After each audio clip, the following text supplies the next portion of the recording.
You never get that because you're used to being thin. There's no sort of, there's no excitement in zipping up a pair of size 10s for the first time. You're not wrong there. Who doesn't enjoy the buzz of getting slim? But Claudia also has to accept the calm down as her size creeps back up. When I saw these photographs, I was like, oh my God, I wanted to cry. They're just the worst photographs I think I've ever seen of myself. I know that I'm big at the moment, but I didn't realise that I was this big. And when I saw these, I thought, oh my God, I look horrendous. I just look, morbidly obese. They're horrible. It's taken a massive 17 stone weight loss across 10 years and umpteen diets for Claudia to get this big. I don't want to be a big fat bird, which is what I feel like at the moment. If I get on a bus or I get on a tube, I don't want to be the fat person that people don't want to sit next to because they think I'm going to take up half of their seat. And I used to think that way about fat people myself, so it serves me right. In her endless drive to avoid being a fat bird, Claudia has been there, done that, with every diet in town. I've done the Scarsdale one, that's where you lose stone in 2 weeks, and I didn't. I've done the cabbage soup diet, I've done the grapefruit diet. And if all those diets aren't bad enough, how about this little beauty? The maddest diet I ever did was a red foods diet. You could eat anything you want as long as it was coloured red. So I just ended up eating like red fruit gums and red wine gums. Doesn't sound mad at all, Claudia. After all her past dalliances with diets, Claudia's going old school, counting calories, and she knows how to stop herself cheating. I write down everything that I eat now, and if I don't know the calorie count, which I usually do, but if I don't, I instantly Google it, and then I cross-reference it to make sure that I'm not taking it from just one source. Is that obsessive? Yeah. Yeah, it's completely obsessive. Yeah, I only had 700 calories yesterday, which is it's not very good. It's not very healthy. But so yes, I'm having it as few as I can. Just if I have 500 calories and I feel all right, then I'm not going to make myself eat just to get the calorie count up. So I'm trying to keep it to under 1,000. She's been doing well, but there is one chink in Claudia's dieting armour. If ever I'm going to fall off the wagon, if ever I'm going to be tempted, it's going to be in a restaurant. And today, bravely, Claudia is going into battle against every dieter's biggest enemy, the restaurant menu. I'm trying to not have many carbs at the moment, so not pasta, but risotto there, don't really want that. No. Steak? That comes with chips, so I'd eat the chips if they were there. Yeah. Thank you. I'm going to have bread. I don't care. I'm having bread. You have it. I'll sip it. Oh, it smells nice. Whose side are you on, love? Is it warm? Oh, warm bread. If I had that, I'd then think, oh well, I might as well have chips, and then I might as well have cake, and I might as well have ice cream, and then, stop talking. Someone said to me once, imagine it's been rolling around in a hairdresser's floor and amongst all the hair, and then you won't eat it. Have you ever got something out of the bin? Yes, I would say. I've had that, like they made a bag of Doritos, and I've thought, I've got to stop eating this, I'm just going to throw them away. And I'll throw them away, and maybe even the next day, I think, oh, it's still there. And then no, and I've gone through the bin to get them. Is the bin still in your house? Mm. Oh, that's all right. Oh, no, right, so I don't know the wheelie bin, that would be too far. Chasing after the lorry. There's Doritos in there. Well done. It's not been easy, but Claudia has survived to diet another day. See you, bye. But every now and again, temptation still gets the better of her. This is where I went to a family picnic. So I had one barbecue chicken drumstick, a slice of red pepper and feta cheese quiche, 2 sausage wraps, an entire tube of salt and vinegar Pringles with various dips, 6 slices of chorizo, 4 profiteroles, 2 helpings of eaten mess. Quite a lot. How many calories is that? God knows how many, that's thousands and thousands of calories. I'd rather have 5 days of really depriving myself and then one big blowout than to eat sensibly every single day. And there's the rub. For Claudia and for all of us. We're all up for a quick fling with a hot new diet in town. We just don't really want to marry them. That would involve a commitment we're just not ready for. And mean giving up our other love, chocolate. Big Big Brother winner Josie Gibson knows all about how hard it is to make weight loss last. She's faced all the same struggles as the rest of us, but she's had the extra pressure of battling her weight in the public eye. When people are abusing you on a daily basis over social networks, even sending you text messages going, go and hang yourself, you beach well, then you're not going to want to look after yourself and put good food in your body. It's not going to be a priority, is it?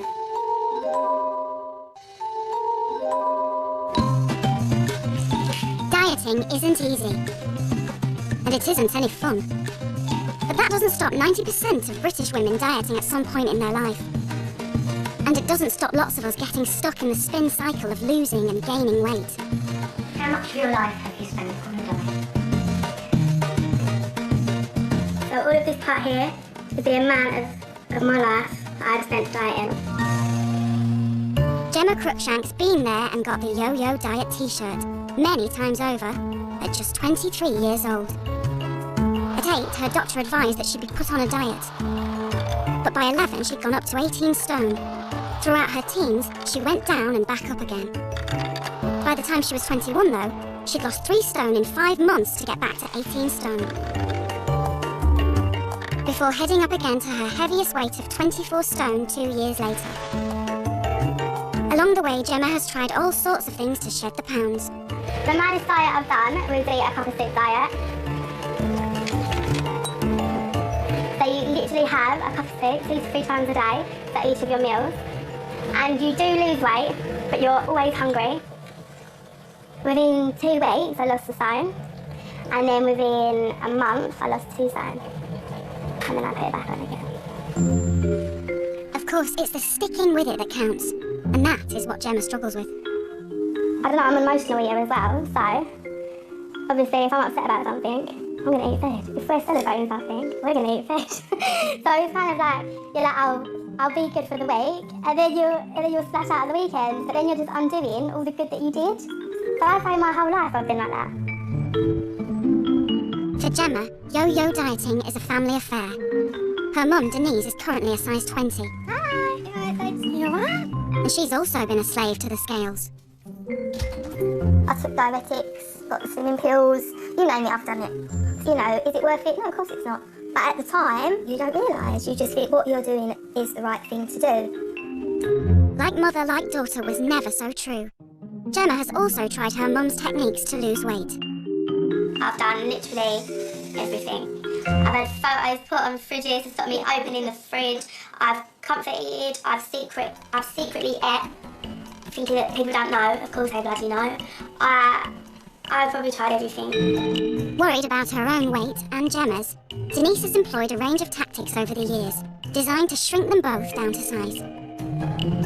You used to put pictures on the fridge that you thought were disgusting to stop you eating, to stop you opening the fridge and eating. That's bad. I know, it's not. It's mental torture. It's torturing yourself. I know. And then you try doing the same thing to me. I know. You put up a picture that I hate to stop me opening the fridge. Yeah. Everything revolves around Yeah, but then food. obviously, like, what would have been your habit has become my habit, and so on and so on. Denise first put Gemma on a weight loss programme when she was still in primary school. This is when I used to pay you to lose weight. A pound. A pound. You was quite rich at the time, wasn't you? Oh, no, it's not funny, really. You put me through dancing. Yeah, I made you go dancing. Made me do exercise. I Do you know what know, I mean? I know. I had a gym membership when I was 11. Yeah, we used to go together, didn't we? Yeah. I thought what I was doing was Right. right. Because you was, I think you kind of made such a big issue out of it. It made it an issue. Yeah, that it made it an Yeah. issue. It wasn't that I had a problem with my weight, it was that you had a problem with my weight. Yeah, it was just, I suppose, my insecurities of having been overweight, and I didn't want her to feel the same. I never felt that good about myself. You know, we've all got our vanity, haven't we? Do you know what I mean? And like, you look at your face and you think, oh yeah, that's all right. And then you look at your ass and you think, maybe not. Do you know what I mean? It's like... You can always tell a big woman you should take a picture of herself from up here because it hides all your chin. And you can't see your ass. That's where I'm going wrong. No, it's true, like, everyone looks at us from above. Do you know what I mean? No amount of trick photography will hide the truth though. And we all know that if we want to be picture perfect, we have to move beyond the diet and change our whole lifestyle. But But for most of us, it's still a case of once a yo-yo dieter, always a yo-yo dieter. And that is exactly what 28-year-old Josie Gibson is trying to avoid. She is the slimmest she's ever been and loving her glamorous life in the spotlight. But it's a far cry from when she first came to the public's attention. Josie was a Big Brother housemate in 2010 and was hounded by the press for her size. As soon as she left the house, she made her weight a priority and started dieting. Well, when I started initially losing weight, what I used to do is take pictures of me every week so I could see my body changing. And I think that really helped me.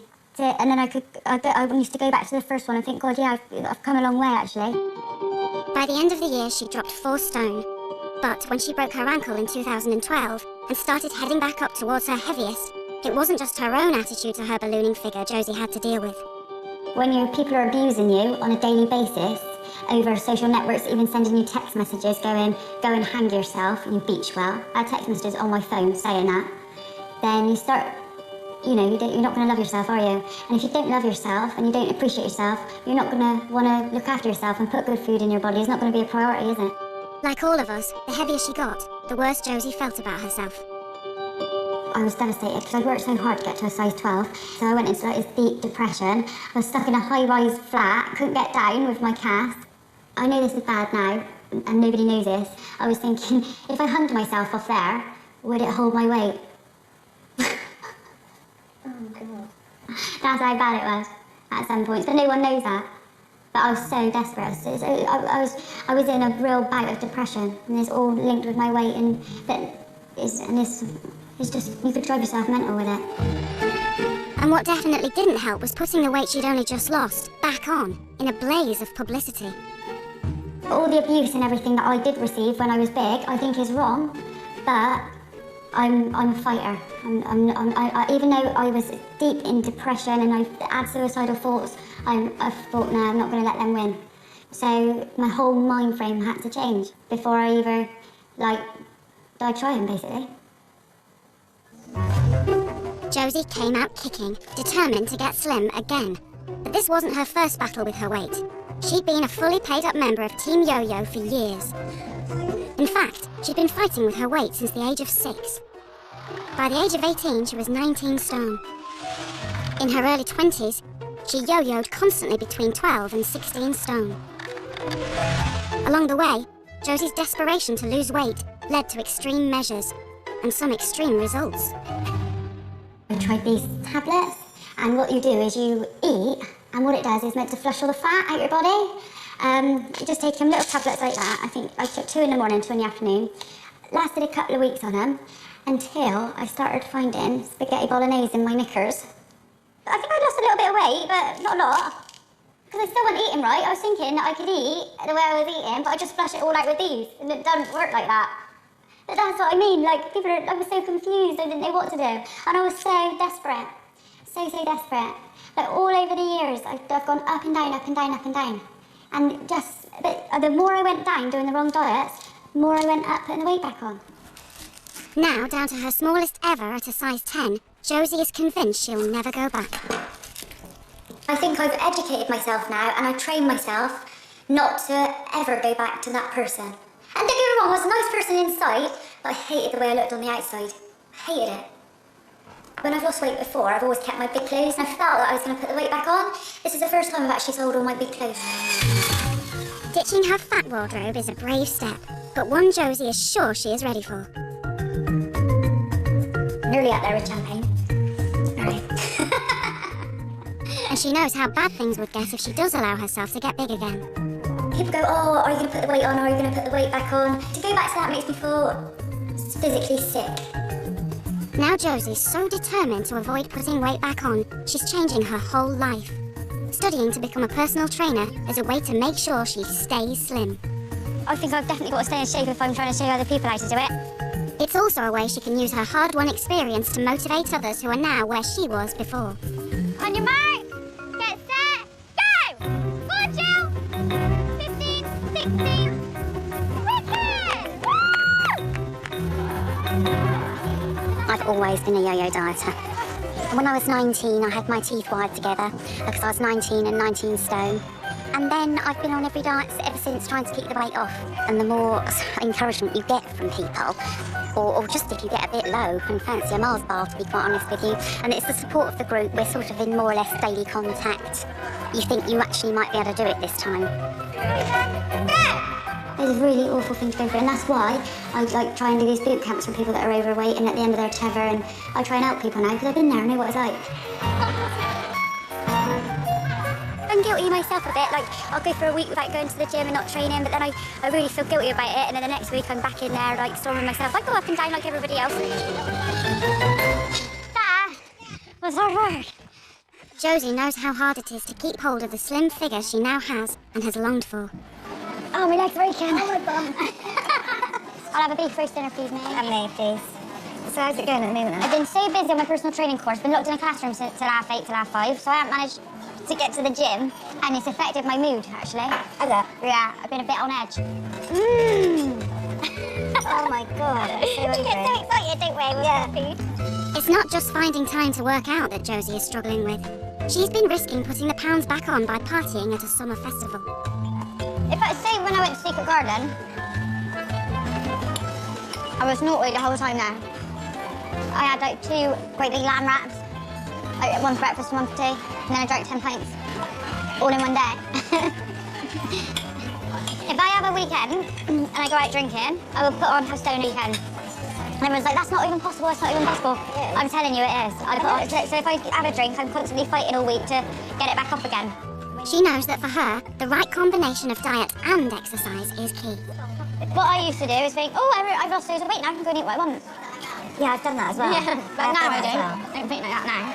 Now I've got a bit of time free, I can get in and exercise again. But really, I need to stick to my set times now. Yeah. Because if I don't work out, I know I could be that obese person again. Do it. I got a little bit lazy, and like, if you can't take out 45 minutes of your day to exercise, you've got your priorities all wrong, I reckon. If I don't keep up the exercise, the weight does pile on, so I've got to get the exercise right. Josie knows what she needs to do, but she's finding it hard to make enough time to juggle her day-to-day life and her determination to stay slim now she's got there. Are you on a dessert? Should we have a look? See if anything tempts you. We'll have a look. But we might just look. Okay. Josie's letting herself have the odd treat. But for others, it's still a case of no pain, no gain. I can't allow it to touch the sides of my mouth, which is why I use a straw. Oof.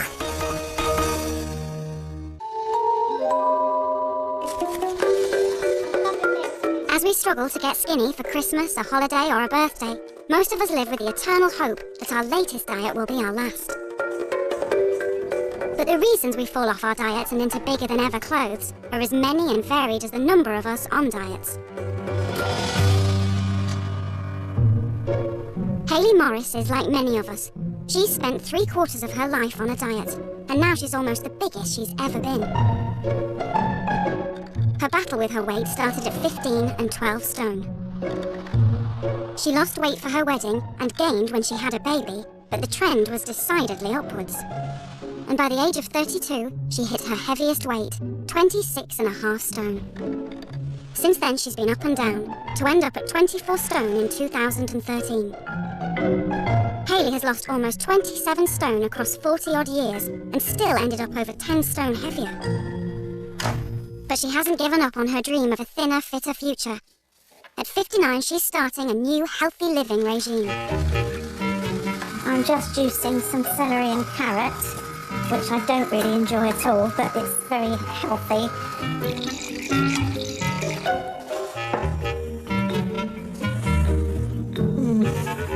I can't allow it to touch the sides of my mouth, which is why I use a straw. Why can't you allow it to touch the side of your... Because I would just become suicidal, probably, and I hate it.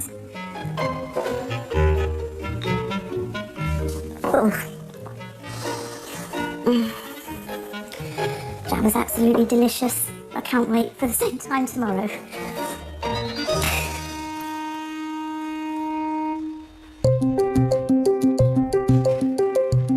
And it's not just diet. Hayley's embracing exercise too. But after all these years, why is Hayley still so determined to get thin again? What makes her keep trying? It makes me feel that I am in control. It makes me less afraid because I'm doing everything I can for my health. Hayley's health has suffered because of her weight.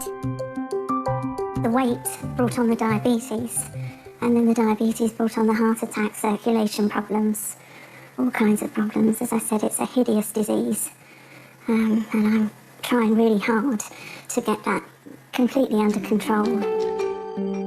But it's not just health issues that have made Hayley one of life's yo-yo dieters. In the past, I haven't been able to keep it up because if there was a problem or a change of routine, anything was an excuse to start overeating again. Turning to food in times of trouble has always been Hayley's downfall, even in childhood. Eating was the only thing I could control. I was eating sweets all the time, biscuits all the time. I hated being bullied at school because of my weight, but it didn't stop me eating. In fact, it increased that need to comfort eat.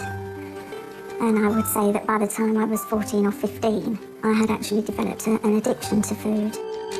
Hayley feels this addiction to food has scuppered every diet she's ever tried, meaning she did what all us struggling dieters do and regret. She cheated. I would have about 4 or 5 slices of toast at breakfast time and thinking, well, there's no point in starting over now. I've wrecked the day. So then I would have a huge lunch, pasta, more bread, and it would go on like that until I went to bed. I didn't want to do it. I was always upset after I'd done it. But I just really couldn't help it. It was like an illness. Despite the effect her weight was having on her health, Hayley could not overcome her addiction. At the time I felt angry, but really there was no one else to blame. I was the one that did it. I was the one that put the weight on. I knew the risks I was taking, and I just kept putting it on. Now, I kept trying. I kept thinking, well, tomorrow is a new day and I'm going to stick to this. I need to be healthy. I need to be strong. But tomorrow never came. Older and wiser, Hayley seems to understand the error of her ways. So she's trying a new approach. I'm following a healthy regime, which I'm hoping to continue for the rest of my life. It's not going to stop when I reach goal weight. If I overeat, I get straight back to it the next minute, whereas before it was the next day. So if I cheated in the morning, I'd have a really bad day and then get back to it the day after. But now it's the next minute. I've done it, it's over, I can't do anything about it. But I can do something with this minute, and that is to get back to my normal regime. Good on you, Hayley. That's the spirit. I just have to look for a way in which I can become stronger than the addiction. For Hayley, this time, giving up is not an option. I think if I were to go back again to overeating, I would lose hope, and then things would be pretty frightening.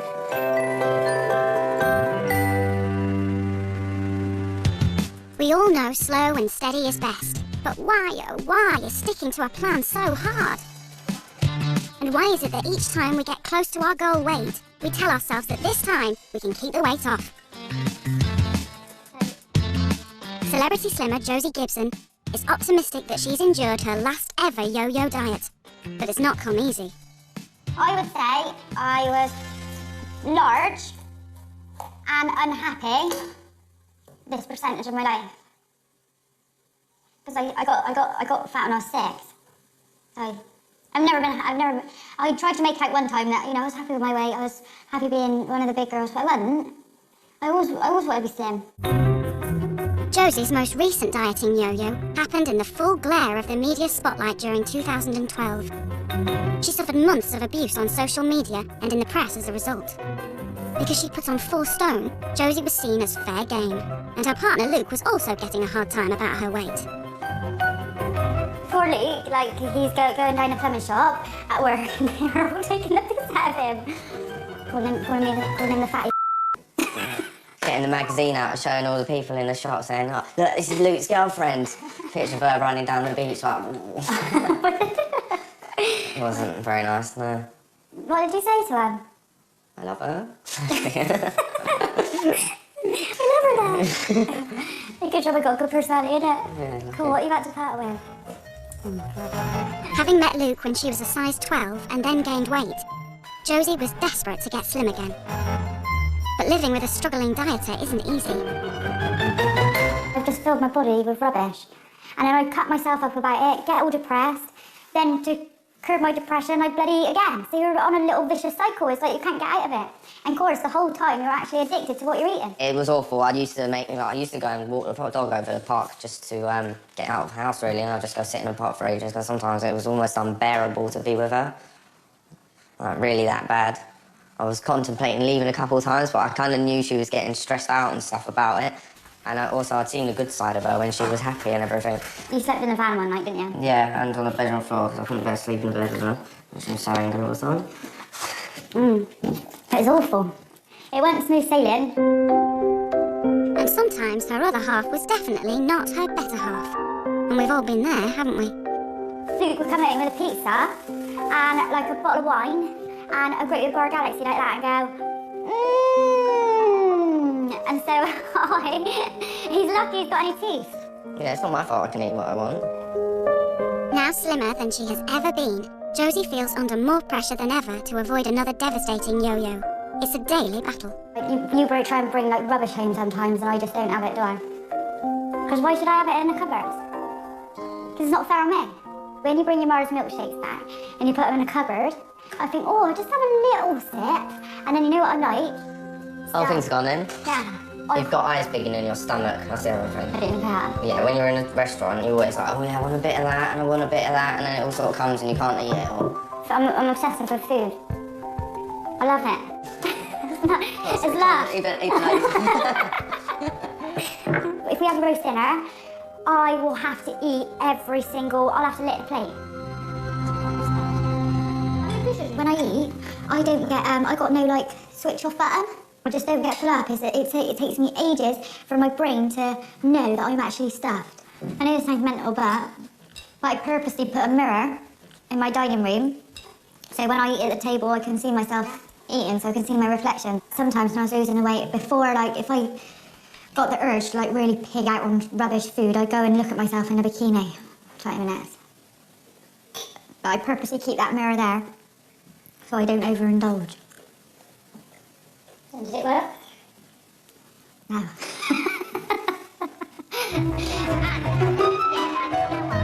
The average woman loses her body weight 9 times during her lifetime.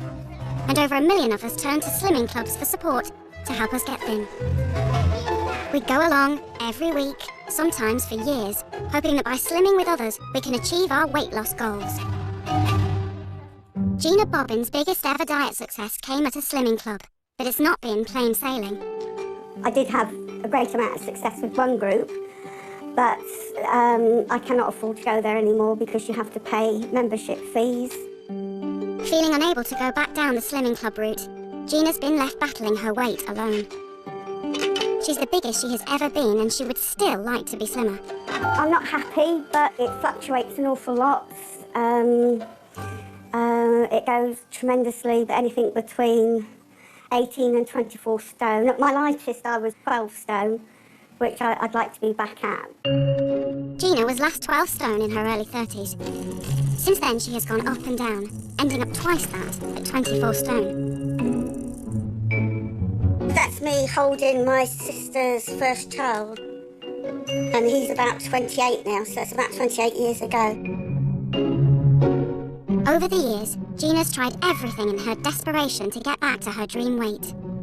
I've tried all sorts of diets. Some where you eat eggs one day, meat another day, fruit another day, and orange and peanut. Yeah, I think that's one of the most wackiest ones I've ever done in my life. You'd eat oranges and then at the meal time and have the peanuts in between. I did it really because I was going to a friend's wedding, and that was before I was as big as I am. I just needed to lose a stone quickly, so I thought, well, I'll try that. But the thing is, I lost a stone and gained 2. And really, that's the trouble with fad diets. You lose it quickly, like you want, but then as soon as you returning to eating a normal, healthy diet, then the weight just goes straight back on. So you don't win anyway. Gina knows how to win the battle against her weight. I eat a lot smaller portions than I used to. Having 5 a day of fresh fruit and veg, and lean meats, like fish and chicken. But after years of fighting, she feels the odds are increasingly being stacked against her. Here, good boy. I guess I'm just fed up with being overweight. I don't like it. I know where I should start, but I just can't be bothered of late. What's that? I'm just fed up. We all have our weak spots, but Josie has more reasons than most to resist hers. It's quite a bit of pressure because if I was to put the weight back on now, everybody would be like, oh, I told you so.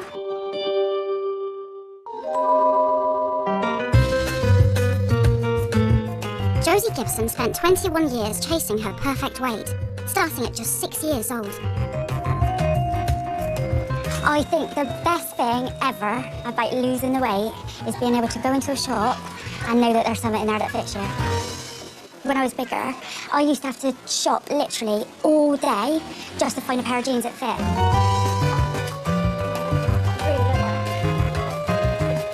People who are bigger will understand what it's like to go through a shopping experience with all your thin mates. They can pick up literally whatever they want. They're buying all these beautiful clothes, and you just feel like the outcast. What do you reckon of that? It's lovely. You reckon it's a bit short? At my biggest, I was a size 22, but I'd never want to admit to myself that I was actually that big. So I try and buy things with a load of stretching and try and squeeze it on, just so I didn't have to admit to myself how big I actually was. She's finally got there, but the fear of going back is never far away. To think about not being able to come into a shop and putting something like this on again is frightening. Bye! Josie's managed to maintain her ideal figure for a year, and she's enjoying the rewards. When I was 18 years old, my friends, my bestest friends, bought me a brilliant present, flying lesson, and amazing present, best present I've ever had. I couldn't go on it. It was too fat. Now she's light enough to take to the skies, and she's also strong enough to rise above Luke's teasing. I wanted to go. Now it don't affect me, but when I was recovering, like withdrawing off the sugar, I wanted to kill you, didn't I? We've nearly split up over this. And people might think that's pathetic, but honestly, I can't. Now it don't really make me angry, but it really made me angry before.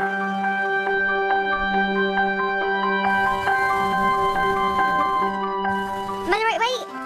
Yeah, we got loads of spare left today, so yeah, you're looking good.